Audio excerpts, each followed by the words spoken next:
Objetos no identificados en el cielo se han visto siempre, pero no fue hasta la década de los años 50 que se les atribuyó un origen extraterrestre. La idea de que seres de otros planetas y galaxias nos visitan irrumpió en el imaginario colectivo en el contexto de la guerra espacial entre Estados Unidos y la Unión Soviética. Ello provocó la aparición de nuevas subculturas, disparó la imaginación de los más conspiranoicos, generó un intenso debate público y supuso todo un desafío científico para investigadores y académicos de distintos ámbitos. Los ovnis y sus presuntos tripulantes cristalizaron para siempre en la cultura popular, inspirando películas, series, libros, cómics y obras de arte.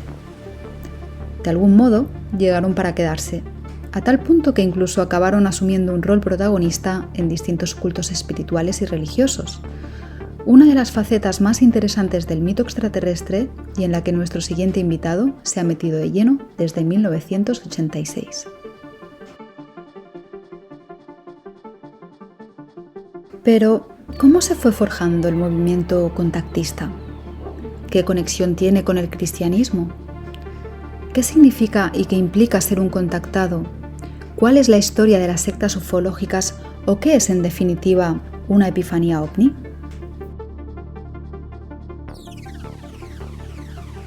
Bien, pues para responder a estas y otras cuestiones tenemos con nosotros a Manuel Carballal, criminólogo, licenciado en teología, investigador, editor de la revista El Ojo Crítico y autor, entre otras obras, de La vida secreta de Carlos Castaneda y de la serie Cuadernos de campo, siendo Epifanías OVNI la más reciente de ellas. Manu, buenas noches y bienvenido. Qué alegría tenerte por aquí.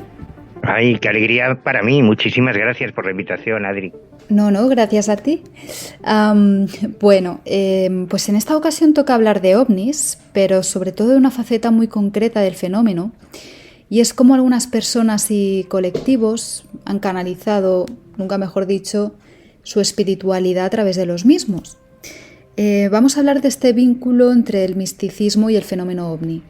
Es un tema en el que te has sumergido a fondo y el resultado de ello ha sido tu último cuaderno de campo, que es Epifanías OVNI, contactados con extraterrestres y sectas ufológicas, los auténticos, los falsos y los chalados.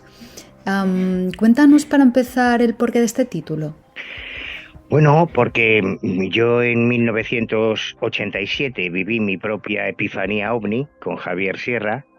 Éramos muy jovencitos y tuvimos una experiencia muy traumática que nos cambió la vida. Fue nuestra epifanía, fue nuestra revelación, nuestra iluminación. Ya nadie podía discutirnos que el fenómeno era real.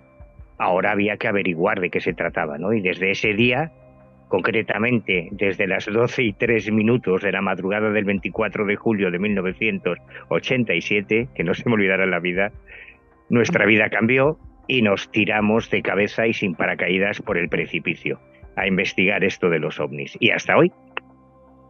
Y eso es una epifanía, una iluminación, una revelación.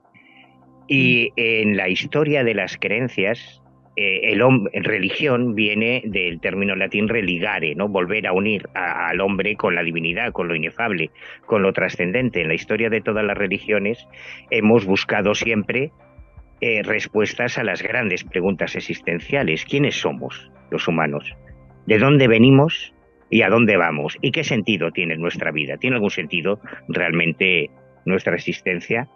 Todas las religiones nos han ido ofreciendo respuestas posibles, pero dependiendo del contexto cultural e histórico. Y esto es fundamental. Cosas que nos pueden parecer absurdas de otras religiones, en ese contexto cultural e histórico tienen sentido. Por ejemplo, ¿por qué los judíos no comen cerdo? Con lo bueno que está el jamón de jabugo, ¿a nosotros nos parece tan tontos o qué? Con lo bueno que está el jamón, el tocino, el chorizo, y no comen cerdo. Claro, porque en la península arábiga los cerdos eran transmisores de muchas enfermedades y era un riesgo. No es porque sí, nada es porque sí. ¿Por qué un musulmán puede tener 4 esposas o por qué un cristiano mormón de la época de José Smith podía tener varias esposas? Pues porque un solo varón puede fecundar a varias mujeres, pero una mujer fecundada por varios varones va a tener el mismo número de hijos. Y cuando los seguidores de José Smith estaban colonizando el Antiguo Oeste, tenían que extender la palabra de mormón. Entonces tiene sentido, ¿no? O sea, todas las cosas tienen un sentido, no son porque sí. Y después, en plena Guerra Fría, después de la Segunda Guerra Mundial, cuando surge el fenómeno de los platillos volantes, lo que hoy llamamos ovnis o WAPs, que no tiene nada que ver con los extraterrestres, eso es un constructo cultural. Al principio, en los primeros años, yo es algo que creo que documento de forma irrefutable en El gallego sabio, que es la biografía de Óscar Ribrea, del hombre que inventó la ufología. En los primeros años se veían platillos volantes y cuando se hacían encuestas nadie lo relacionaba con extraterrestres. Se suponía que eran pruebas relacionadas con el desarrollo nuclear después de las detonaciones de Hiroshima y Nagasaki. Se suponía que podían ser armas secretas de los rusos en plena Guerra Fría, y hasta los años 50 que es normal, que tiene sentido, porque en los años 50 comienza la carrera espacial, ponemos los primeros satélites artificiales en órbita, los satélites Sputnik, en órbita en el espacio, después los cosmonautas rusos, primero Yuri Gagarin, después los demás, son los primeros humanos que salen al espacio.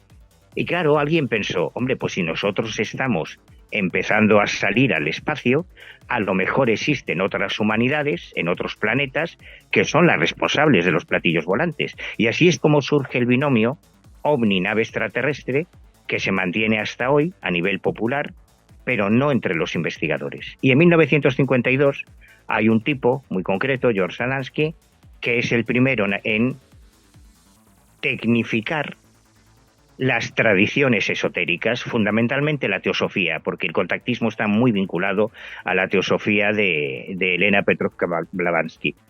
Entonces, él, que venía de la teosofía y venía de las escuelas orientales, una prueba irrefutable que yo menciono en este cuaderno de campo es que ya Blavatsky, en su doctrina secreta, menciona a Antar, y Antar Sheran es uno de los primeros supuestos extraterrestres que contacta con los primeros contactados, ¿no? O sea que el vínculo está muy documentado. Así que digamos que en una sociedad cada vez más tecnológica, más familiarizada con el espacio, comienza la carrera espacial, llegamos a la Luna, ahora estamos intentando llegar a Marte, parece más comprensible y más entendible para el hombre occidental identificar antiguos conceptos teológicos como el cuerpo místico de Cristo. ¿Qué coño es el cuerpo místico de Cristo? ¿Quién sabe lo que es el cuerpo místico de Cristo? ¿Qué es la Trinidad? Vamos a ver. Si tú eres padre y tu hijo es tu hijo y el Espíritu Santo es una paloma, pero ¿cómo vas a ser los tres a la vez siendo al mismo tiempo tres individuos diferentes? O sea, esto no se entiende. ¿Qué es la columna de nube? Por ejemplo, esto es muy gráfico, en el Pentateuco, en el Antiguo Testamento. ¿Qué es la columna de nube o la columna de fuego que guía a Moisés y al pueblo judío en el Éxodo? ¿Qué es una columna de nube? Pues lo que te sale del cigarro cuando estás fumando, pero ¿cómo va a guiar una calada de humo a un pueblo? No tiene sentido, ¿no? Pero si tú me dices que esa columna de nube o esa columna de fuego es una nave extraterrestre, amigo, la visión de Ezequiel. La visión de Ezequiel no tiene ni pies ni cabeza, o sea, la visión de Ezequiel es una paja mental terrorífica. Pero bueno, hubo un ingeniero, Heinrich Blumich, que hizo una interpretación tecnológica y entonces aparecía una especie de helicóptero con 4 hélices, muy famosa en la literatura. Y entonces dices, hombre, bueno, claro, esto ya tiene más sentido. A lo mejor Ezequiel vio un platillo volante y lo confundió con la gloria de Dios, con la gloria de Yahvé. Y poco a poco, digamos que fuimos adaptando lo que antes eran ángeles, bueno, pues ahora son extraterrestres y es más comprensible. Y así nace el movimiento del contactismo, que es una nueva religión, es un nuevo movimiento religioso, que surge en los años 50 en Estados Unidos, rápidamente se extiende por todo el mundo, y hoy, después de todo lo que está pasando con el tema de los WAP, del Pentágono, que parece que ha legitimado la presencia extraterrestre, las sectas ufológicas están más vivas que nunca y el resto de las sectas se están apropiando de conceptos ufológicos porque entran mucho mejor en el mercado. Así que nos encontramos con que hay montones de sectas, algunas las más terroríficas, que han hecho, antes estábamos comentando lo que ocurrió, que acaba de estrenarse el documental de Antares de la Luz, una secta terrible en Chile, seguidores de Carlos Castaneda, que además el mismo Carlos Castaneda, la única prueba de sus vivencias chamánicas que él presentó fue la foto de un ovni. Es alucinante. Carlos Castaneda, cuando le pedían pruebas de sus encuentros con don Juan Matus, no sé, notas de sus cuadernos, grabaciones, una foto, no, de eso no había nada. Pero un día se presenta en México con una foto de lo que llamaríamos un ovni, que además se publicó en una revista de ufología, pero él presentaba como un volador, un tipo de criaturas, de seres que viven en otra dimensión, bla, bla, bla, bla. Hasta los testigos de Jehová, fíjate, los testigos de Jehová han publicado monografías sobre los ovnis, solo que ellos interpretan que los ovnis son los demonios. Como Lucifer es el príncipe de la potestad del aire, pues lo que viene del aire son las hordas de Lucifer y utilizan el fenómeno ovni también para hacer caja, pero ellos lo interpretan como algo satánico, pero también utilizan el fenómeno ovni.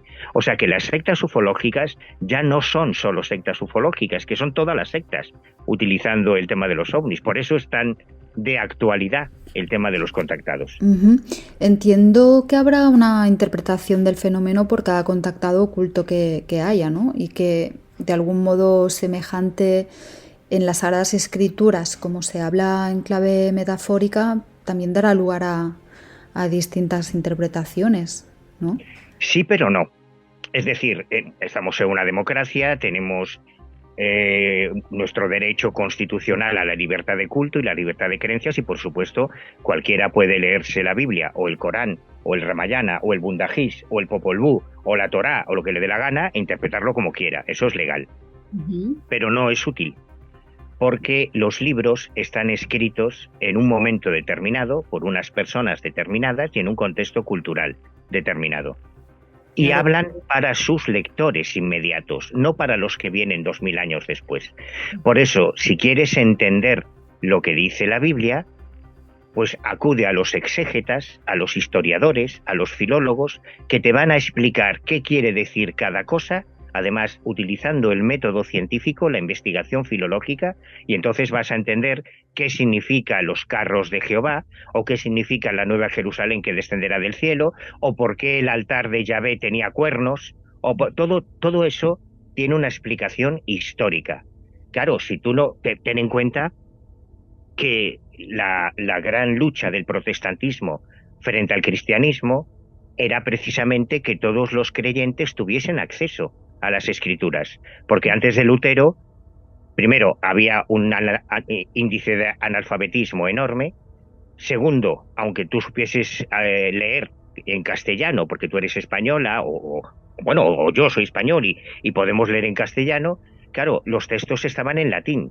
Hasta mediados del siglo XX no se tradujo la Biblia al castellano de la Vulgata original, de los textos originales. O sea, prácticamente nadie podía acceder al texto. Tú ibas a misa y tú oías lo que decía el cura y te lo creías. Esa fue la gran lucha de Lutero. Pero no es bastante, porque aunque tú leas eso, si tú lees el Talmud y no eres judío y no conoces la cultura judía, vas a decir, ¿pero de qué me están hablando? Si tú lees el Corán y no conoces la historia de Mahoma y la historia del Islam, no vas a entender nada, vas a decir, ¿pero de qué? Dime, no, ¿qué es lo que le pasa a ellos cuando leen la Biblia? Dicen, pero qué tonterías están diciendo los cristianos, esto no tiene ni pies ni cabeza. ¿Cómo puede Abraham intentar matar a su hijo? Porque se lo dice una voz en la cabeza. ¿Cómo puede el padre del judaísmo prostituir a su mujer para construir el templo? ¿Cómo Sansón es un asesino en serie que va matando gente por ahí? Lo llaman los trabajos de Sansón como si fuera la gloria de Dios. Claro, si no contextualizas, Sí, total. te flipas, ¿no? Entonces, claro, tú puedes interpretar lo que te dé la gana, evidentemente, pero no te vas a acercar a la verdad. Sí, claro. Además que lo hacemos desde el presentismo, ¿no? O sea, desde el presente. Claro, claro. Sí, claro, es lo que tú dices, hay que contextualizarlo y para eso están los expertos que han dedicado horas de estudio al tema, ¿no? Em, Dejaba esta pregunta hacia el final, pero tú has sacado el tema. Comentabas que hay una especie de resurgir de las sectas ufológicas actualmente a raíz del tema de los WAPs y todo lo que ha pasado en el Congreso de Estados Unidos y toda esta historia. Claro, claro, porque el tema de los ovnis, como todos los temas de la cultura, van fluctuando por etapas, ¿no? Hubo un momento de gran eclosión en los años 50 y 60. Luego hubo un periodo de desinterés, volvió otra vez con mucha fuerza en los años 70 y 80, volvió otra vez una época de desinterés, y ahora estamos en el momento, desde 2017, a raíz de descubrirse el programa secreto del Pentágono y toda la que se ha liado en Estados Unidos con sesiones de ovnis en el Congreso, en el Capitolio. Ujú. Eso ha creado un efecto contagio en otras administraciones. Primero fue el Congreso de los Estados Unidos, después el Senado de Brasil, luego, desafortunadamente, el Senado mexicano, con Jaime Maussan y sus argambois extraterrestres, hace solo unos días el Parlamento Europeo, la semana pasada la Cámara japonesa. eh, es probable que muy pronto en España el Senado o el Congreso de España vuelva a organizar algo sobre este tema. Ujú. Y, o sea, que es un tema que parece ahora más creíble, ¿no? Y entonces esto es lo que aprovechan las sectas para decir, veis, ya os lo dijimos nosotros, los extraterrestres existen, estamos en contacto con ellos, mira, lo dice la NASA, lo dice el Pentágono, lo dice el Parlamento Europeo. Entonces, claro, están aprovechando el rebufo de todo ese interés político para volver a lanzar sus discursos, así que están más en la actualidad que nunca. Ujú. Decíamos que el mito extraterrestre surge en los años 50 y creo que vale la pena explicar cuál fue el detonante, ¿no? El caso de Kenneth Arnold, un piloto y empresario americano que en el 47 ha visto una serie de 9 objetos desconocidos en formación de V cerca del Monte Rainier, en el estado de Washington. Y lo cierto es que él jamás llegó a hablar de platillos volantes. Eso fue la tergiversación de un periodista, ¿verdad? Exacto. Ese fue, digamos, que el paciente cero de este virus que se extendió por todo el planeta, porque se daban las circunstancias de que el avistamiento de Arnold, hay muchos avistamientos anteriores, pero el avistamiento de Arnold reunía unas características, a mi juicio, muy importantes para conmover a la ciudadanía norteamericana. Y como tenemos ese complejo colonialista y todo lo que viene de Estados Unidos parece que viene directamente de Dios, enseguida se extendió por todo el mundo, ¿no? Porque Kenneth Arnold era el típico empresario norteamericano hecho a sí mismo, que había montado una empresa de lucha contra incendios, con unas becas deportivas en la universidad, el sueño americano, ¿no? Era piloto. Cuando él tiene el avistamiento, él estaba participando, no era un tío que va por carretera y ve un ovni y luego se lo cuenta a alguien, no, es que él estaba en su avioneta sobrevolando el Monte Rainier, el estado de Washington, y participando en la búsqueda de un avión de la Marina que se había estrellado, de los héroes norteamericanos que habían tenido un accidente, con lo cual la torre de control del aeropuerto de Yakima estaba llena de periodistas que estaban cubriendo la información. Y claro, cuando de repente entra por radio un tío diciendo que está viendo 9 cosas raras en el cielo, que se desplazan como platos volando sobre la superficie del mar.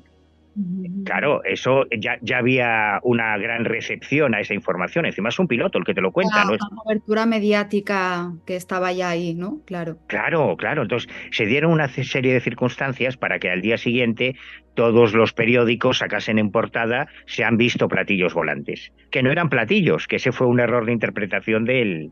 Eran como boomerangs, eran más parecidos a los aviones triangulares Stealth. De hecho, es posible que fueran los 9 aviones Northrop de ala triangular Stealth, invisibles al radar, que comenzaron a construirse precisamente en el 47, pero como él dijo que se movían como si lanzases una piedra o un plato a la superficie del mar, que va pegando botes, ¿no? Como cuando tenemos una piedra y va pegando botes sobre el agua, que se desplazaban así al mismo tiempo los 9, el Ujú. periodista tituló Platillos volantes y la gente pensó que se refería a la forma, no al desplazamiento. Entonces surge ese fenómeno de los platillos volantes. Pero durante esos primeros años, 47, 48, 49, 50, nadie identificaba esos platillos volantes con extraterrestres. Eso vino después. Pero Manu, sin embargo, sí que, o sea, ya no hablo en la cultura occidental o en la cultura pop, pero sí que ha habido tribus africanas que sí que hablaban de visitantes del espacio, ¿no? No, no, y este es un tema que yo tengo muy, muy currado porque una Ajá. anécdota que a mí me hizo petar el cerebro Ujú, me ocurrió hace ya unos cuantos añitos en Malawi, que es un país muy pequeñito en el sur de África, un ujú. país que no tiene mucho turismo. De hecho, en Malawi no ha pasado nada desde que pasó el doctor Livingstone y Madonna adoptó a una niña. Creo que es lo único que sabemos en titulares de Malawi, no hay nada más. No es como Kenia o Zimbabue, que hay mucho turismo, que hay safaris, en Malawi no hay nada. Con lo cual hay muy poco contagio occidental, hay muy poco contagio cultural. Entonces Ujú. yo estuve allí con una ONG que se llama Ayuda en Acción, visitando los proyectos de desarrollo integral, y claro, yo iba preguntando por los temas que me interesaban. Además del tema del trabajo social, pues yo preguntaba por los ovnis, y allí se veían ovnis, claro, y no me entendían. Yo decía UFO, Flying Saucer, platillos volantes, claro, y me miraban así como diciendo, ¿qué dice el español este? Los platos son para comer, ¿cómo van a volar los platos? ¿Qué es eso de UFOs? ¿UFOs? ¿Qué es eso? Sí, hombre, a ver, yo intentaba explicarle, extraterrestres, alienígenas, naves espaciales. Entonces, claro, allí hablan chichewa, que es un dialecto suajili. Entonces el traductor me explicaba, no, a ver, Manuel, que no lo pillas. Aquí no hay una palabra en chichewa para esto de extraterrestres. Porque aquí, fíjate qué bueno esto, Adri. Cuando tocamos los tambores en medio de la selva y nadie nos responde, creemos que somos los únicos habitantes del mundo. ¿Cómo vamos a pensar en otros planetas? No hay una palabra. Esto es una nota para los amigos del proyecto SETI, que cuando mandamos señales y nadie nos contesta es como los tambores de Malawi, que ya creemos que somos los únicos. Entonces, insistiendo, no hombre, luces en el cielo. De repente el negrazo este me dice, ah, claro, tú hablas de los Biselli Lichelo. Hostia, ¿y eso qué es? Los carros de las brujas. ¿Y qué son los carros de las brujas? El vehículo en el que se desplaza el espíritu de los antepasados. Claro, Ujú. ya me petó la cabeza, ¿no? Pero ¿cómo? ¿Y eso qué es? Yo pensaba que estábamos en un poblado, ahí con unas chozas de mimbre, y yo Sí. pensaba que me iban a dibujar en el suelo, a hacer un dibujo de un carromato, con sus ruedas, con unos bueyes, no sé. Y el tío este entra en una de las chozas, sale con una panera de mimbre, que es el típico platillo volante, me lo enseña y me dice, estos son los carros de las brujas. Curioso. Entonces, ¿qué hacemos, Adri? Le decimos a esos negritos africanos, a ver, como vosotros sois unos negritos africanos ignorantes, estáis viendo naves extraterrestres y creéis que son los carros de las brujas. Pues Claro. no, a lo mejor nosotros estamos viendo el vehículo, el que se desplaza, el espíritu de nuestros antepasados, pero Ujú, por nuestro momento cultural lo interpretamos como naves extraterrestres. ujú. Pero Manu, y en casos como la antigua Sumeria, más allá de los mitos y las leyendas que giran en torno a la misma, pero no sé, o en otros lugares y periodos de la antigüedad, sí que se concebía, ¿no? La idea de visitantes del espacio, ¿o estoy equivocada? Sí, sí, sí, a ver, ¿dónde vive Dios? En el Dios cielo. vive en el cielo. Ajá. Y por ley de contrarios, el diablo, el mal, tiene que vivir en el centro de la tierra. Entonces, es normal, esto es lo que Carl Gustav Jung llamaban los arquetipos de lo inconsciente colectivo. Sí. No es raro, no significa que haya un origen común para todas las culturas. Si un maya o un inca o un azteca tenía frío cuando no estaba el sol y cuando estaba el sol tenía calor, el sol es el Dios que da calor y que da luz, lógico. ¿Y dónde estarán los enemigos de Dios? Pues en el inframundo, en los 9 reinos del inframundo de la mitología maya. ¿Dónde está el Hades? Pues en el centro de la tierra. ¿De qué adoraban los egipcios? A Ra. ¿Por qué? Porque Ra es el que te da calor, es el sol, y el que te da luz, normal, lógico, no tiene nada de raro. ¿Y dónde vivían los antiguos? O sea, los dioses. Desde mucho antes de Cristo. O sea, nosotros tenemos la manía de pensar que nuestros antiguos eran tontos de lava, eran unos paletos ignorantes. No sé ese sesgo, es cierto. Claro, y un tío como Leonardo da Vinci, o un tío como Imhotep, o un tío como Herón de Alejandría, que inventó la máquina de vapor antes de Cristo, eran personas que usaban la cabeza y que además tenían dos cosas que ya no tenemos los modernos.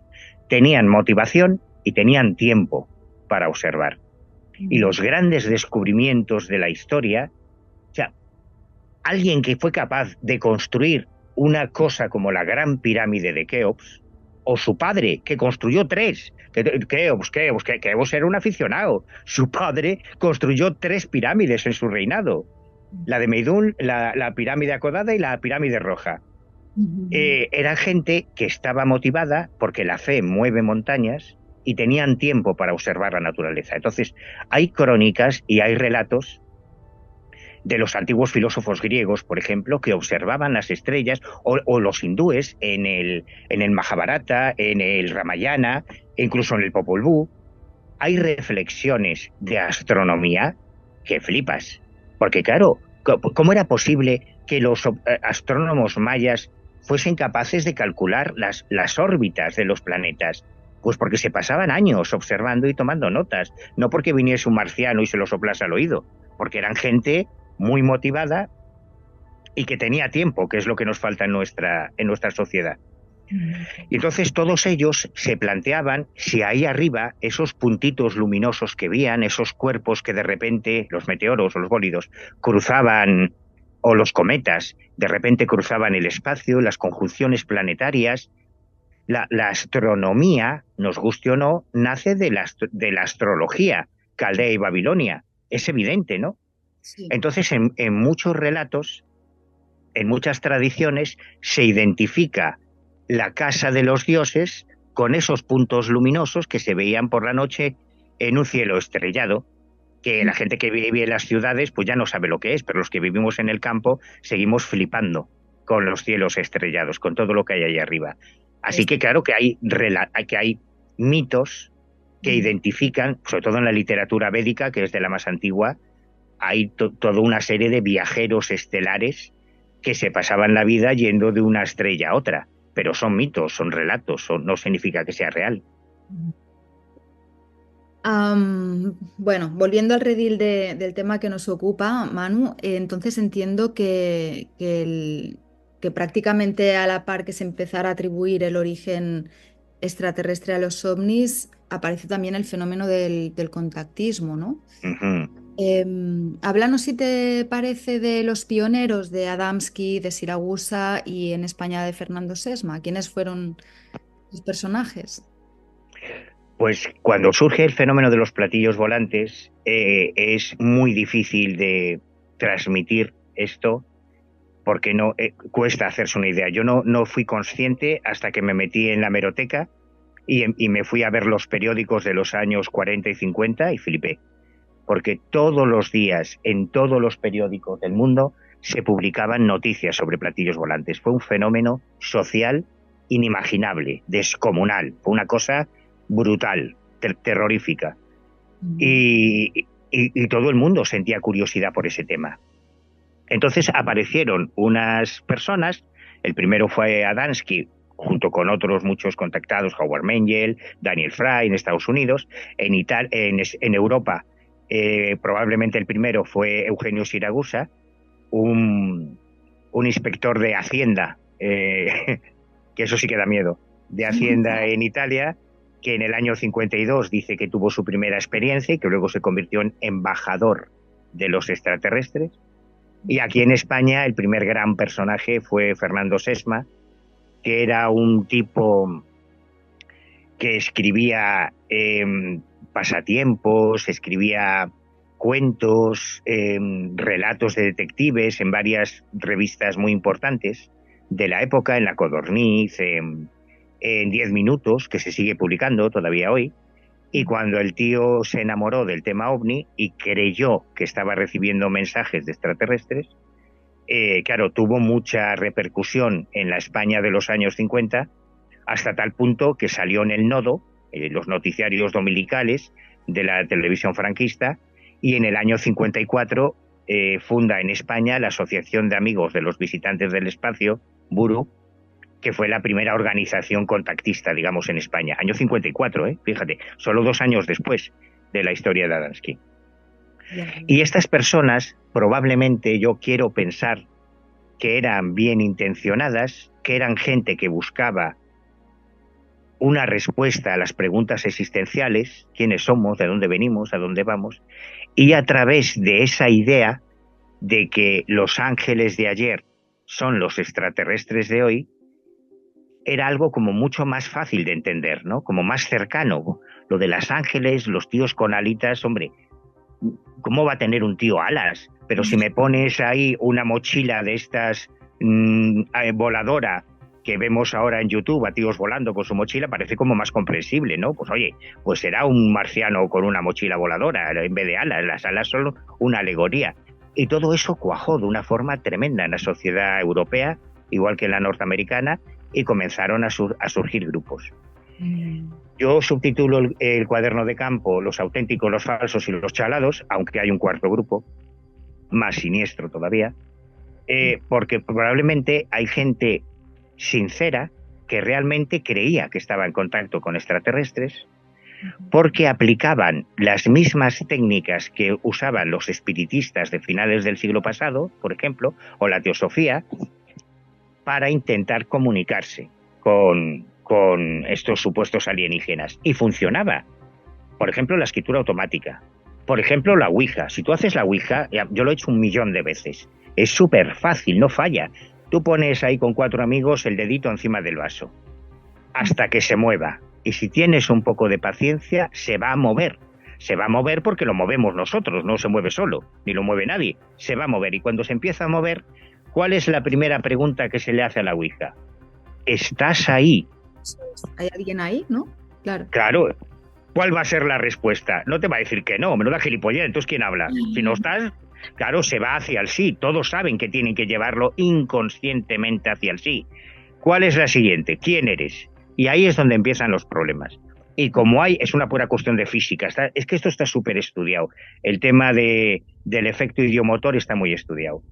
Como hay una puja de fuerzas, hasta que prima el participante con más personalidad, digamos, se va a la C, se va a la J, se va al 3, se va al 8, CJ38. ¿Quién es CJ38?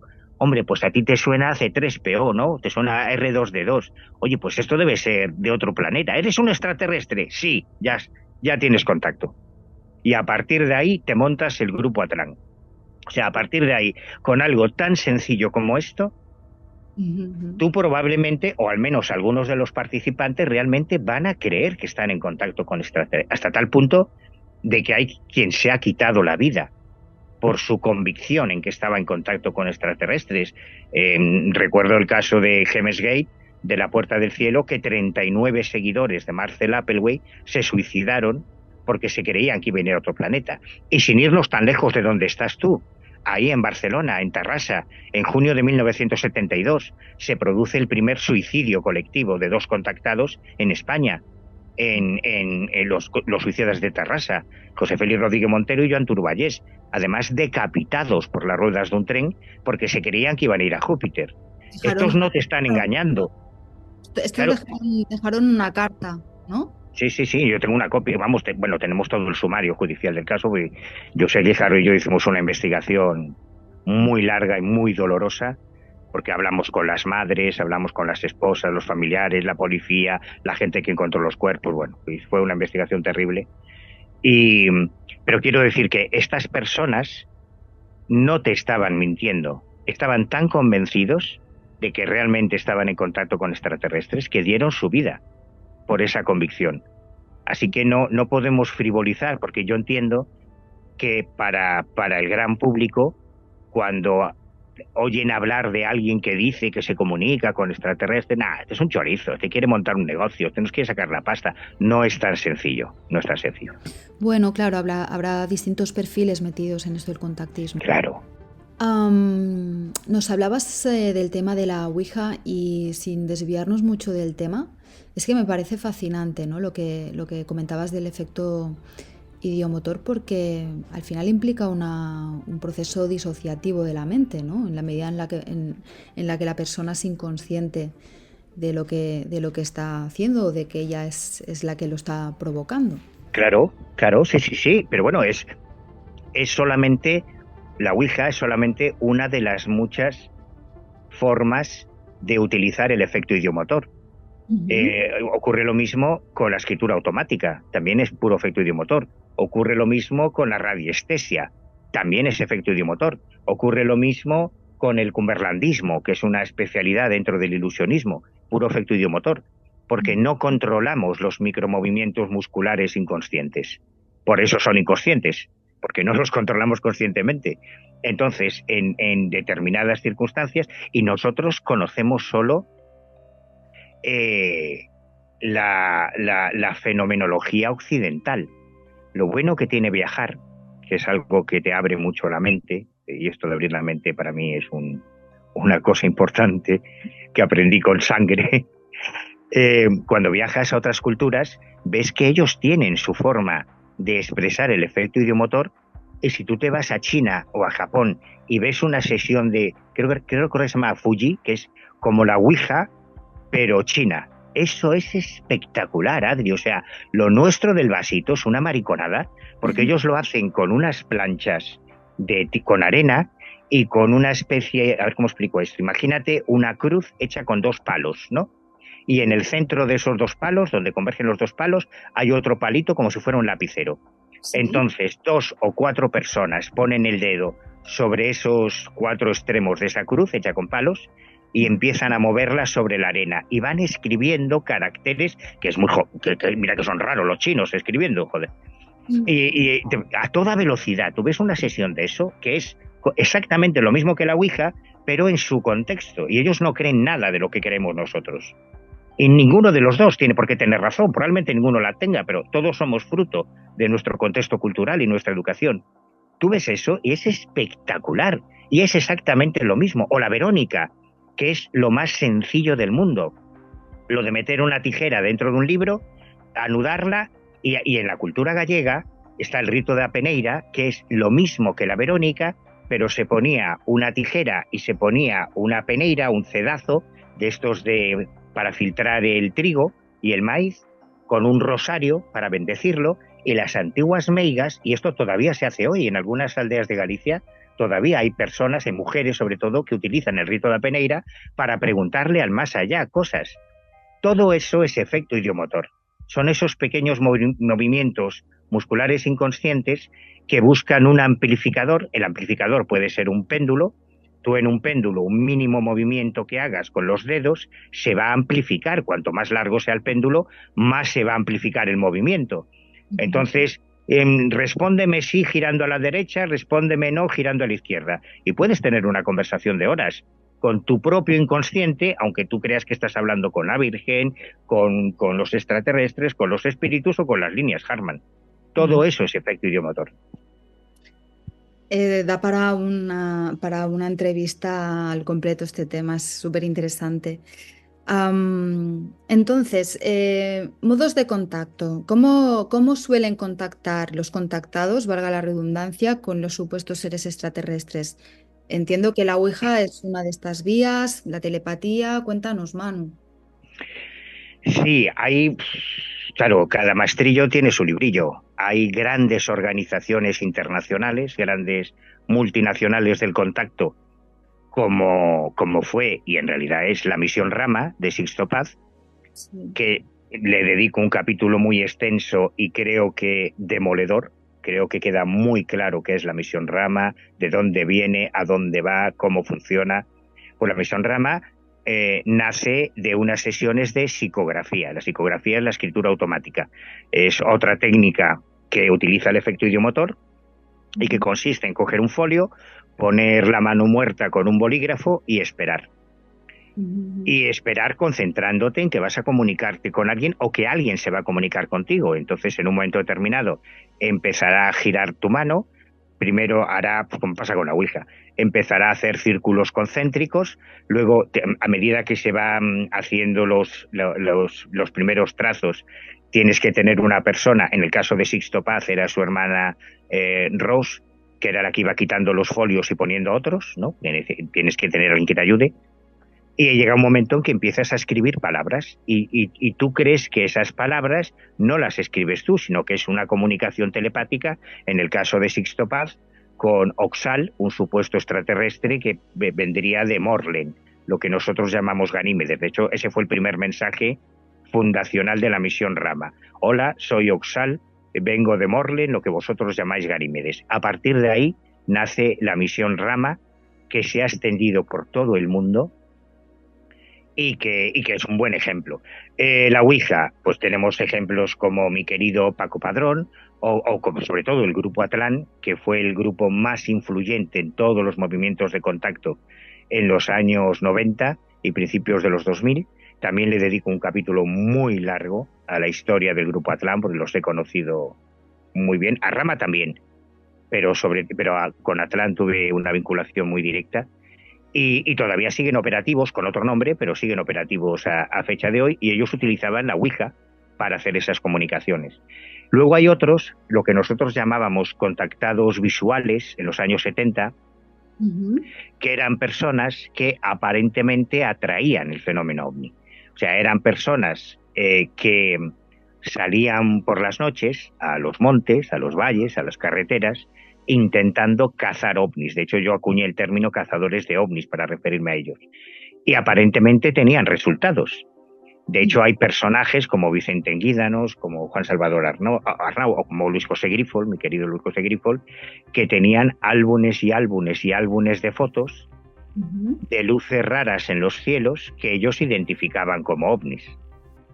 Claro, si afrontas esto desde un planteamiento crítico, probablemente la inmensa mayoría de esas fotos tendrían una explicación. Serían satélites artificiales, serían aviones, helicópteros, inversiones de temperatura, efectos de fata morgana, conjunciones planetarias, pero ellos no mentían. Ellos veían una luz que no sabían lo que era, porque no son astrónomos, porque no son meteorólogos, porque no son expertos en cuerpos celestes, y ellos fotografiaban. Y en algunos casos llegaban a interactuar con ese fenómeno estableciendo un código de comunicación. Es el caso de Luis José Grifol, por ejemplo. Por eso les llamábamos contactados visuales, porque no va más allá. Luego hay otro tipo de contactados, por ejemplo, Rael, que es un sinvergüenza, un chorizo, un mangante. Hace poco salió la serie documental de Rael. Sí. Claro, a ver, en todos los fenómenos humanos surge la picaresca, ¿no? O sea, eso es inevitable. Hay periodistas que son unos chorizos y unos vendemotos, hay policías que son unos corruptos, hay políticos que son todavía más corruptos y hay contactados que son unos mangantes, como Rael desde el principio. Entonces, que a río revuelto gracia de pescadores que se suman al carro porque creen que es una forma fácil de conseguir un modus vivendi y sobre todo conseguir adeptas muy serviciales y muy entregadas a la causa. Y ahí no hay ningún tipo de contacto de ninguna manera. Ellos cuentan que han tenido un encuentro personal o que han visitado el interior de las naves y en el caso de Rael además era muy democrático porque el fenómeno del contactismo es fundamentalmente judeocristiano, está incrustado en el contexto cristiano, pero Rael, que era un poco más abierto de miras, decía que cuando estuvo en la nave extraterrestre estaba Jesús, pero también estaba Mahoma, estaba Buda, estaba Confucio, estaban todos ahí cenando, se habían pedido unas pizzas y estaban todos ahí en amor y armonía. ¿Por qué ha calado más aquí que en otros contextos culturales o religiosos? Porque se inventó en Estados Unidos, o sea, fundamentalmente, y entonces pasa por el también norteamericano. Y Estados Unidos, más que católico, es un contexto evangélico, con todo lo que eso significa.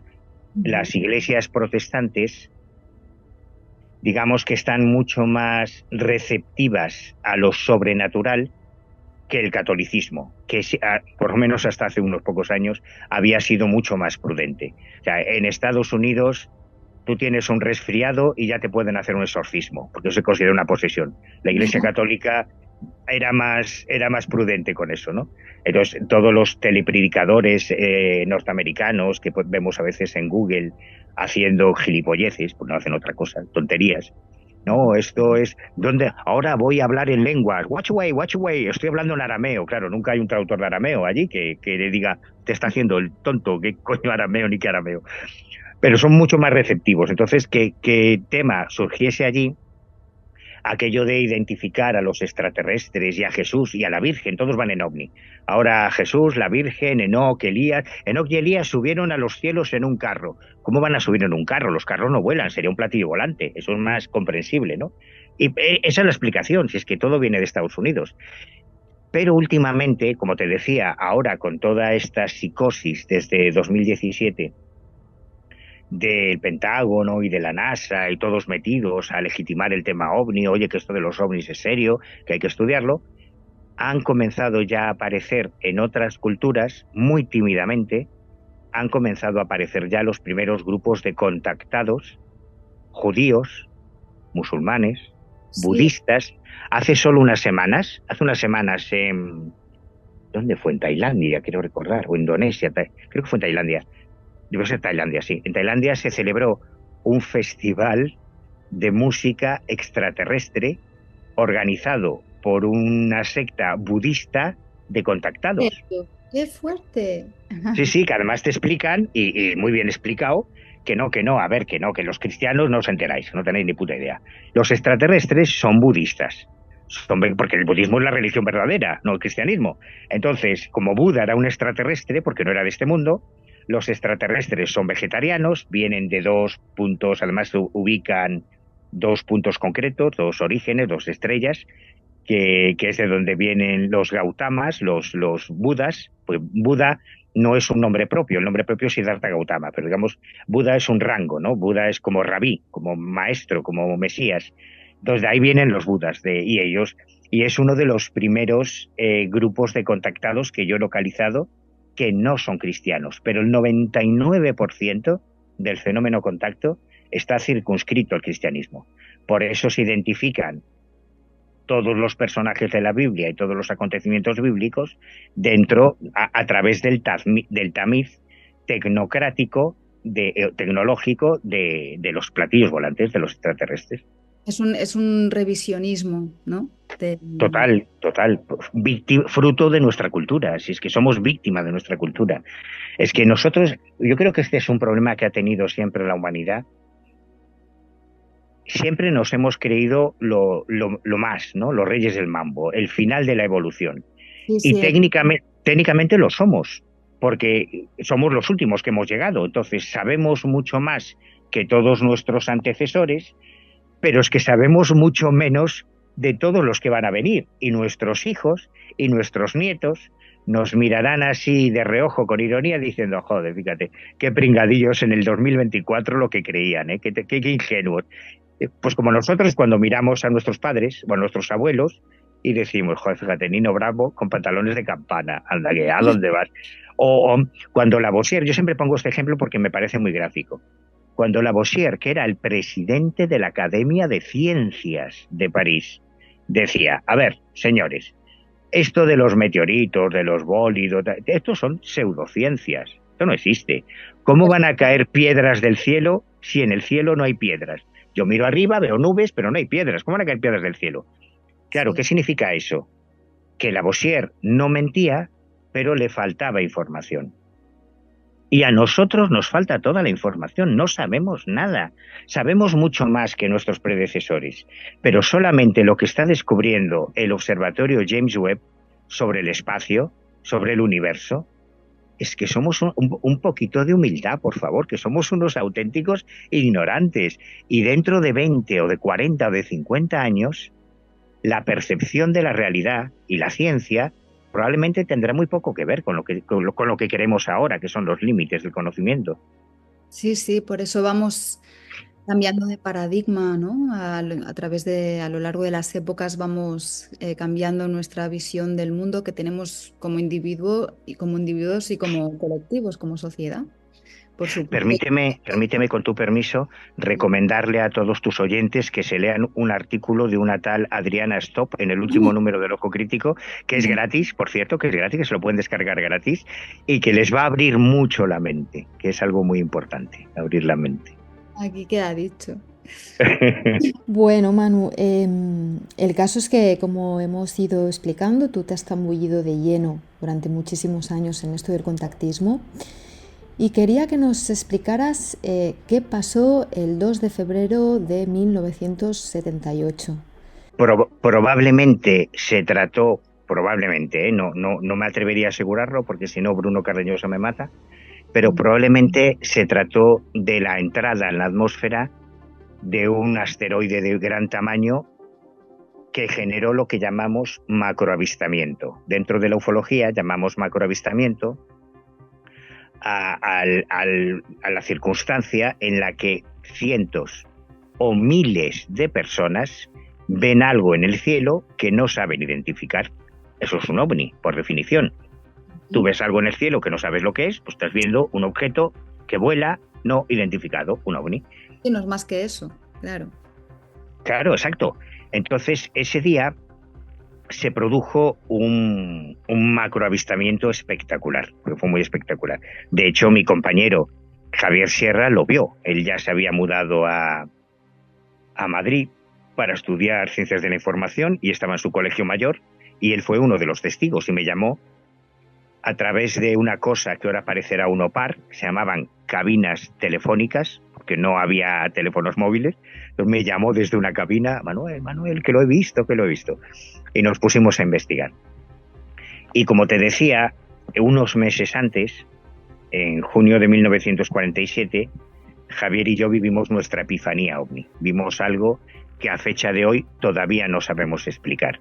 Y fue lo que nos hizo arrojarnos de cabeza a investigar el tema de los ovnis.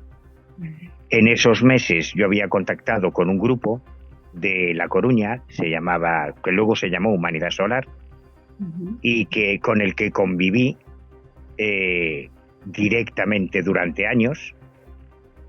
Algo que para un investigador, es lo que los antropólogos llaman la observación participante, ¿no? Incrustarte en el grupo de estudio, pues irte a vivir con una comunidad de jíbaros o de bosquimanos o de lo que sea que quieras estudiar y convivir con ellos, que es la mejor forma de entenderlos. Entonces, yo aprendí muchísimo, aprendí una barbaridad de lo que es el contactismo, conviviendo con varios grupos de contactados durante años. Y el primero fue este. Y fueron concretamente Javier Durán, del Grupo Humanidad Solar, el que me hizo percatarme de una sorprendente sincronicidad. Y es que fuese lo que fuese, lo que ocurrió, lo que se vio en el cielo el 2 de febrero de 1988, ese año, 1988, igual que este año, 2024, era bisiesto. Con lo cual, el año no tenía 365 días, sino 366. Y esto parece una tontería, pero fue Javier quien me dijo: ¿tú te has dado cuenta, Manuel, de que el 2 de febrero está a 33 días de empezar el año? Digo, anda, vaya, bueno, sí, vale, qué casualidad, ¿no? 30 días de enero, 1 de febrero, 2 de febrero, bueno, ¿y qué? Ya, pero es que también está a 333 de acabar el año. Joder, pues sí, qué coincidencia, ¿no? ¿Verdad? Claro, porque es bisiesto, si no, no saldría. Ya, pero es que si sumas la fecha, también te sale el número 3. Digo, joder, pues vaya. ¿Y esto qué significa? Para ellos, en su percepción de la realidad, esa primacía del 3, digamos que tenía una interpretación teológica, que era el regreso de Cristo, por supuesto, dentro de un platillo volante. Claro. Lo importante, desde el punto de vista sociológico, que a raíz de ese avistamiento del 2 de febrero de 1988, digamos que surgieron un montón de cultos ovni y de grupos de contacto en España. Yo dedico varios capítulos a cada uno de ellos, que se dieron cuenta de esa misma circunstancia, de esa misma causalidad o coincidencia o sincronicidad, no lo sé, y consideraron que era como una señal. Y ese año 88 se activan un montón de grupos de contacto, Humanidad Solar en La Coruña, la clave 33 de la Asociación Adonaide de Sojo, el programa Punta de Flecha en el Levante, que arrancan de ese mismo avistamiento y cada uno tiene su propio desarrollo y sus propias circunstancias, ¿no? Y yo dedico a cada uno de ellos, creo que uno es el caso 3, otro es el caso 6 y otro el caso 8, así de este cuaderno de campo, porque voy analizando cada uno de ellos. Hay un pasaje del libro que me parece muy ilustrativo respecto al contenido de los mensajes, bueno, de los supuestos mensajes de los extraterrestres, ¿no? Que transmiten a los contactados. Y es un pasaje, un momento en que viviste en el que Luis José Grifol y Lice Moreno debatían acerca de las creencias de los extraterrestres, ¿verdad, Manu? Sí, es que en el año 80 y creo recordar que fue en el 89 o 90.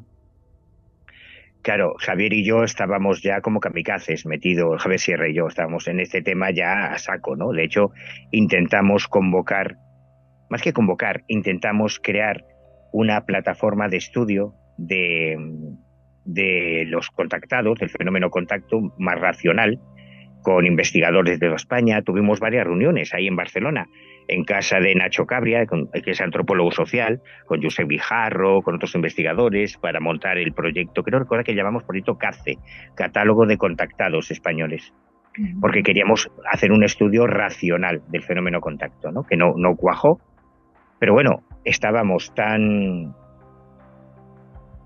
impactados por nuestra epifanía, Claro. que los 4, yo este dato creo que es demoledor y que es irrefutable. Javier Sierra es premio Planeta, o sea, fue premiado como el mejor escritor por la editorial Planeta en este país hace unos años. Pues poca gente sabe que no 1, ni 2, ni 3. Los 4 primeros libros de Javier Sierra son sobre contactados. Fíjate si nos impactó la experiencia.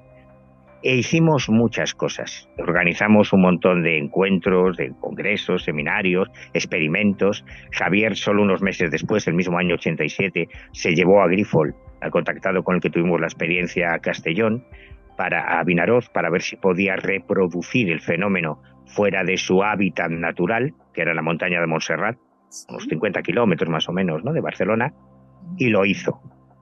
Y yo me llevé a Grifol a La Coruña, yo organicé una exposición temática sobre ufología en La Coruña, y el Grupo Humanidad Solar aprovechó aquella convocatoria porque yo había invitado a investigadores de distintas partes de España a viajar a La Coruña para organizar una cosa inaudita que fue la iniciación solar. Digo que es inaudita porque los contactados, como todos los gurús, suelen presumir de tener el monopolio de la verdad. O sea, la religión es lo menos democrático que hay. Yo tengo una revelación y o la aceptas o te vas a tu casa. Esto no se debate. O sea, tú no puedes ir al Vaticano a discutirle al Papa, oiga, ¿y por qué no se pueden casar los curas? Oiga, ¿y por qué una mujer no puede impartir sacramentos? Pues porque lo dice Dios. ¡Hala, a tu casa, niña! No me toques las narices. Entonces, esto pasa igual. Esto lo han dicho los extraterrestres, entonces o lo aceptas o te vas a tu casa. Pero fue muy chulo aquello de la iniciación solar, porque se reunieron en La Coruña con la excusa de la Expo OVNI que yo había organizado y aquellas jornadas de ufología. Se organizaron en una casita que había alquilado Humanidad Solar en el Monte de la Zapateira, en las afueras de La Coruña, que es un lugar con mucha tradición extraña de cosas raras. Se organizó un encuentro de contactados, que es algo inaudito. Y llegó gente que venía de Fraternidad Cósmica, que venía de la Misión Rama, gente como Lice Moreno o gente como Luis José Grifol, que no tienen nada que ver. Entonces, para mí fue también muy, muy, muy enriquecedor, y esto no está pagado, poder pasar horas con gente que venía de distintas facetas del contactismo y asistir a sus discusiones, ver cómo las diferencias que había entre la cosmogonía de unos y de otros, ¿no?, en base a sus experiencias. Yo creo que pocos investigadores pueden presumir de haber tenido la suerte de estar presente en esas reuniones tan atípicas de contactados de distintos grupos. Es como si se hiciese una reunión, imagínate, de, de imames palestinos con rabinos judíos, con santones budistas y con pastores protestantes, sacerdotes católicos y líderes de la Iglesia Ortodoxa. Y tú ahí en el medio escuchando. Hombre, pues eso está muy bien. No tiene precio, no tiene No precio. tiene precio, no, la verdad es que no. Eso fue una suerte. Ya, ya, ya, ya. Am, escucha, Manu, ¿y a Eduardo Pons Prades lo llegaste a conocer? Hombre, yo creo que soy el único, por lo menos no conozco a nadie más, Ajá. que no solo conoció a Eduardo, sino que también tuve la suerte de entrevistar a su familia. Porque hay gente que consiguió entrevistar a Eduardo Pons Prades antes de que falleciera, que era un personaje extraordinario, pero ninguno, que yo sepa, igual me equivoco, pero que yo sepa, ningún otro investigador pudo contrastar la versión de Eduardo con la de su esposa, por ejemplo, que es un personaje mucho más fascinante, con una biografía alucinante. Ajá.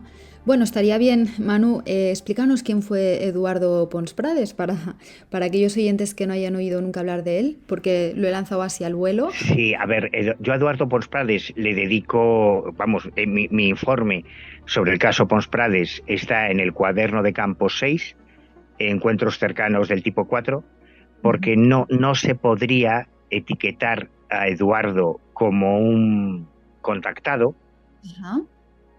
y tampoco se le podría etiquetar técnicamente como un abducido. Me explico. Ajá.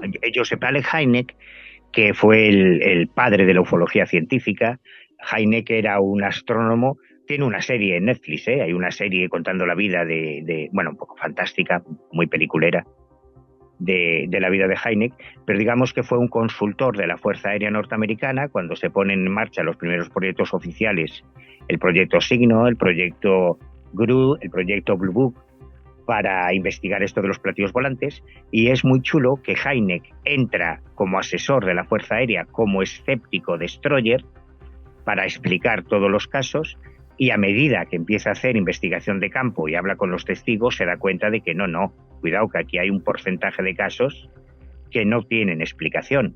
Entonces se convierte en el gran referente de la ufología científica, porque él era astrónomo, era profesor de astronomía. Y Hynek hizo una división de la casuística ovni en avistamientos lejanos, avistamientos cercanos y los encuentros cercanos del tipo 1, tipo 2, tipo 3 y tipo 4. Los encuentros cercanos del tercer tipo es lo que en España se tradujo como Encuentros en la tercera fase. La famosa película de Steven Spielberg, Encuentros en la tercera fase, bueno, pues en el original sería Encuentros cercanos del tipo 3. Y el tipo 4, o sea, el tipo 3 es cuando el testigo asocia la presencia de humanoides, de figuras humanoides, a un objeto no identificado, o sea, un encuentro cercano, pues cuando el ovni ha aterrizado y se ve al marciano. Pero el tipo 4 es cuando el testigo asegura haber entrado en el interior del objeto no identificado. La inmensa mayoría de los testigos, lógicamente, que aseguran haber entrado en el interior de un ovni, relatan un secuestro, un rapto, una abducción. Es decir, que han entrado contra su voluntad, que han sido obligados a entrar en el interior del objeto para ser sometidos a unos análisis, bla, bla, bla. En el caso de Pons Prades es diferente. Pons Prades era un personaje increíble, con una biografía épica. Fue uno de los voluntarios de la Quinta del Biberón, que en la Guerra Civil se alistaron en el bando contra las tropas de Franco, fue herido en combate, tuvo que mentir sobre su edad porque era menor cuando se alistó y tuvo que mentir sobre su edad. Participó en algunas de las mayores batallas de la Segunda Guerra Mundial, era un revolucionario comunista convencido, practicante además. Terminó en un campo de concentración en Francia. Su vida es que es de película. Si fuera norteamericano ya tendría una serie en Netflix, porque la vida de Pons Prades es de película.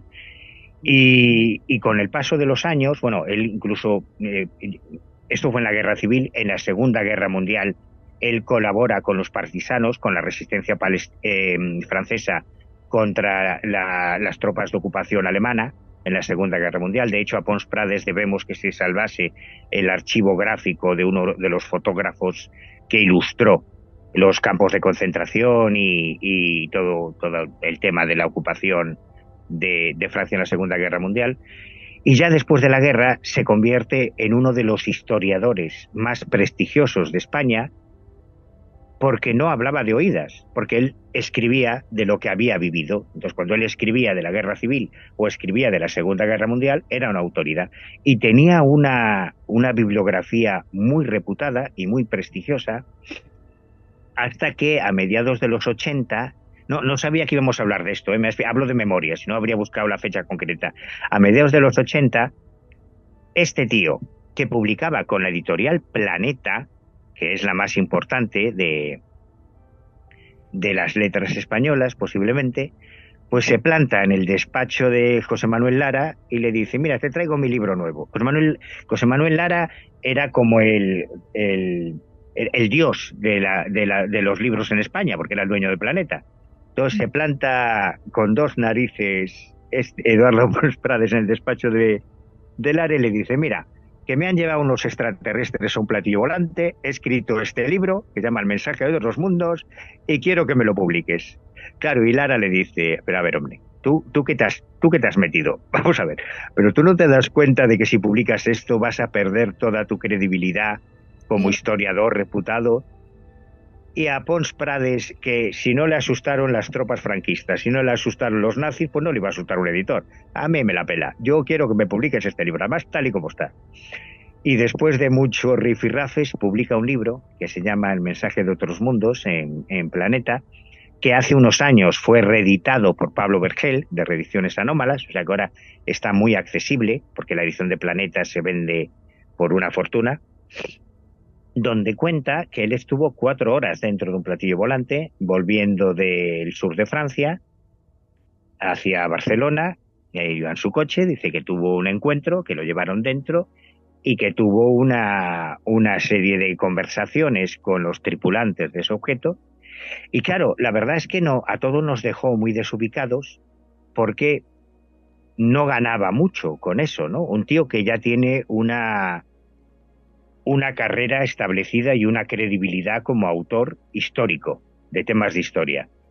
¿Por qué cojones se va a inventar esta milonga de los marcianos que lo único que va a hacer es hacerle perder credibilidad? De hecho, sus libros han tenido varias ediciones y digamos que el gran fracaso de su bibliografía fue El mensaje de otros mundos, porque solo tuvo una edición, no se volvió a reeditar hasta que muchos años después de muerto lo ha hecho Reediciones Anómalas.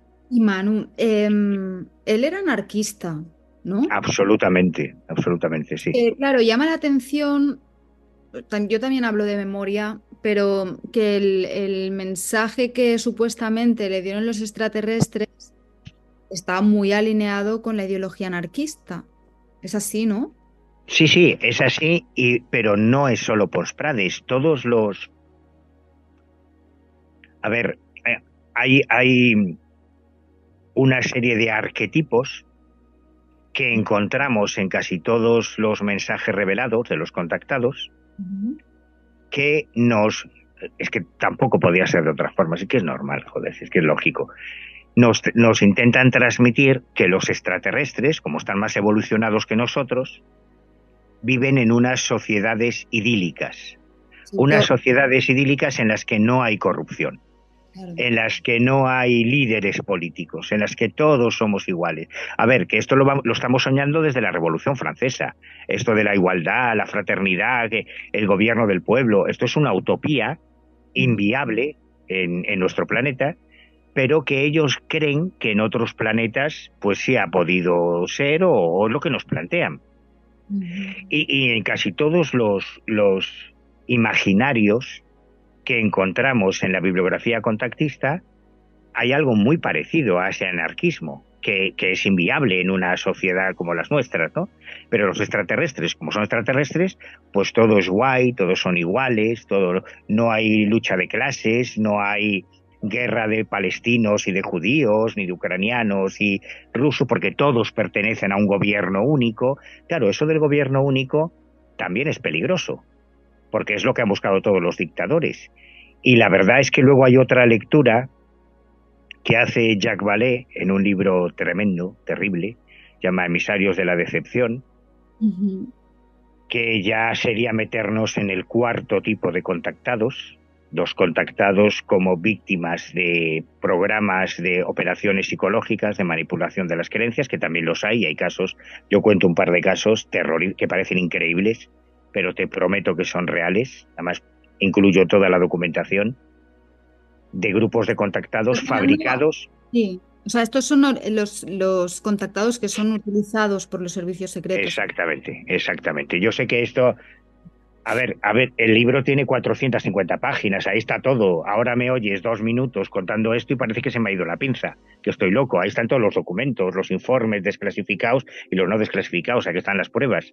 ¿Con quién he hablado yo para hablar de esto? Porque yo lo he vivido. Lo he vivido con el número 2 del Centro Superior de Información de la Defensa, lo que ahora es el CNI, el número 2 del Servicio Secreto Español y un agente de la CIA, amigo suyo, que no se me va la olla, que sé lo que estoy diciendo, joder, que es verdad. Pero bueno, que lo que quería decir es que Jacques Vallée subraya, que a mí también me petó mucho la cabeza cuando leí su libro, Emisarios de la Decepción, que también lo ha reeditado hace poco en castellano, reediciones anómalas, o sea que ahora cualquiera lo puede leer, porque antes solo estaba en inglés, y él subraya una serie de cosas que siempre han estado ahí delante de nuestras narices, pero que no veíamos, como el profundo racismo de los movimientos de contactados. Y cuando digo racismo, es algo que ahora todo el mundo va a entender. Tú fíjate que todos los contactados, o en toda la bibliografía ufológica, cuando nos hablan de los extraterrestres buenos, de los guays, son todos angelotes, altos, rubios, de ojos claros, de aspecto nórdico. Vamos, todos se parecen al marido del Zapataki. Todos son así de ese perfil. Pero cuando nos hablan de las abducciones, los secuestros, los malos conductores que se estrellan en Roswell, todos los malos son bajitos, cabezones y grises. Hombre, suena un pelín racista, la verdad. La verdad es que sí. Y hay varias reflexiones que hace Vallée en ese libro, que es su cuaderno de campo, digamos, sobre sus investigaciones del mundo del contactismo, en las que te das cuenta de que no puedes erradicar las creencias políticas del testigo de la interpretación que hace de su experiencia. Y Eduardo Pons Prades no era una excepción, desde luego. Porque si algo son sus extraterrestres, es profundamente anarquistas y libertarios, como era él. Ya, claro. Bueno, el tema es fascinante. Creo que todo sociólogo, antropólogo y psicólogo debería fascinarse con esto porque tiene unos matices y unas connotaciones, esto del contactismo, que son brutales. Imagino que debes haber flipado metiéndote de lleno en estos temas y con todo lo que has vivido. Y bueno, ya terminando, háblanos, por ejemplo, del grupo Aslan, o bueno, mejor háblanos de algún caso que quisieras destacar por alguna razón. Te dejo a elegir. Pues mira, yo en el primer bloque, digamos, es lo que a mí más me interesa destacar, los contactados que yo llamo, entre comillas, auténticos. Y cuando digo auténticos, no estoy certificando que estén en contacto con seres extraterrestres. Cuando yo utilizo el marcador, digamos, o el epígrafe auténticos, me refiero a esos contactados que, una de dos, o bien eran capaces de hacer el fenómeno repetible, que esto es muy heavy, o sea, ¿quieres ver un ovni? Mañana a las 7 en la Rambla de Cataluña, a la altura del número 148, y tú vas allí y ves un ovni. Ya, bien, esto es para tener en cuenta. O bien hacían el fenómeno repetible, o bien, y esto es muy triste, porque son la excepción, o bien eran consecuentes con el mensaje que supuestamente le transmitían los extraterrestres. ¿Qué quiere decir esto? Todos los contactados, todos tienen un discurso muy parecido, muy judio-cristiano, muy ecologista, muy social. hay que hacer el bien, hay que ser solidarios, hay que cuidar el planeta, hay que evitar la contaminación, hay que ayudar a los necesitados. Pero son como el cura de mi pueblo, que decía, tú haz lo que yo digo, pero no lo que yo hago, porque no hacía nada, más que comer jamón. Sí, Pues sí. los contactados son un poco así. Y yo he tenido enfrentamientos muy ásperos con Giorgio Bon Giovanni, con Sisto Paz, pero a gritos, terminar a gritos, porque a mí me parecen unos hipócritas. O sea, van por el mundo predicando, pero no hacen nada, nada real. Sin embargo, yo he tenido la inmensa suerte de encontrar algunas personas que, como se creían lo que les estaba pasando, como eran sinceros, por eso les llamo auténticos, eran consecuentes. Una de ellas es Roser Castelví, una chica de Vilafranca del Penedés, que es el caso 3 o el caso 4 del cuaderno, ahí cuento toda su historia, que terminó en Ayuda en Acción, una ONG en la que yo también estuve de voluntario, o sea, que sé que lo que hacen, ¿no? Porque se dio cuenta de que hablar y hablar y hablar de amor no vale para nada si no haces amor, si no practicas amor, si no das ejemplo. Otro caso, por ejemplo, es el de Humanidad Solar, que antes te mencionaba, que se pasaron décadas recibiendo mensajes psicográficos, escribiendo en folios, en blanco, las comunicaciones de los extraterrestres que les hablaban de la ecología, de la deforestación, de que había que cuidar los bosques, hasta que un día se dieron cuenta, pero para escribir estos mensajes tenemos que utilizar papel que sale de la celulosa de los árboles que hay que talar y que decimos que no hay que talar. Esto no tiene mucho sentido, ¿no? Y entonces decidieron dejar de hablar de amor para empezar a hacer amor. Y fundaron un albergue para gente sin hogar en La Coruña, muy cerquita de la Torre de Hércules, para recoger a gente de la calle y darles de comer, porque no hay nada más espiritual que lo social. De hecho, yo creo que es lo único espiritual. Yo no creo más espiritualidad que la social. Y yo me gustaría subrayar este tipo de contactados, que son la excepción que confirma la regla, igual que los políticos honrados, ¿no? Hay la excepción que confirma la regla. Y si tengo que subrayar algo, son estos contactados auténticos, entre comillas, porque por lo menos hacen algo constructivo y positivo para todos. Pues Manu, nos quedamos con esta última idea que es un tanto más positiva, ¿no? Pero en todo caso, recomendamos fervientemente Epifanías Omni, tu último cuaderno de campo, que son tus propias experiencias, que es el sello de tus cuadernos de campo, que por eso llevan precisamente ese nombre, ¿no? Epifanías Omni, contactados con extraterrestres y sectas ufológicas, los auténticos, los falsos y los chalados. Manu, muchísimas gracias por compartir este ratito aquí con nosotros. Que va, al contrario. Muchísimas gracias a ti por darme la oportunidad. 1.000.000 de gracias. Gracias, Manu. Un abrazo muy fuerte. Un besazo. Gracias. Hasta siempre.